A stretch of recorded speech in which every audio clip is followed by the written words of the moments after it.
චිට්ටයක් ඇවිත් තියෙනවා අද ලෝක ළමා දිනේ මොනවද අපිට දෙන්නේ කියලා. හරි ඉන්නකෝ.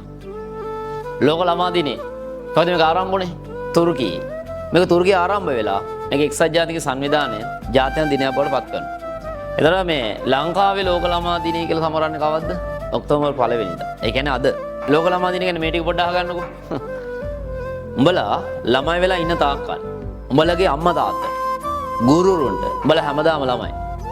ඒගොල්ලෝ අනිවාර්යයෙන්ම උඹලව හිතින් හැමදාම සමරනවා. ඒක උඹලා දන්නවද?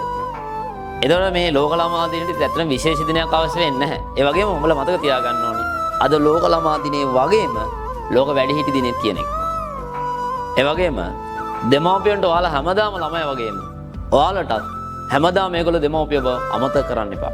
මම මෙතෙන්දී කාටවත් අත උස්සන්න කියන්නේ නැහැ. උඹලා හිතින් කල්පනා කරලා බලහල්ලා. අද උඹලා ගෙදරින් එළියට බහිනකොට ලෝක ළමා දිනේට මොන හරි ගන්න හිතන් එන්නේ නැති ගුරුවරයෙක්ගේ. හැබැයි උඹලා හිතින් කල්පනා කරලා බලන්න ඕනේ. අද එළියට එනකොට කී දෙනෙක් අම්මා තාත්තට වැඳලාවද කියලා. මං කියන්නේ ඒක භෞතික වඳින්න ඕනි කියලා. මම කියන්නේ හිතින් හෝ ඒක කරලා ආව නම් උඹලා මං හිතන ඇත්තටම උඹලයි යම් යුතුයකමක් උඹලා ඉටු කරා කියලා. හරි එහෙනම් හැමෝටම සුබ ලෝක ළමා දිනයක්.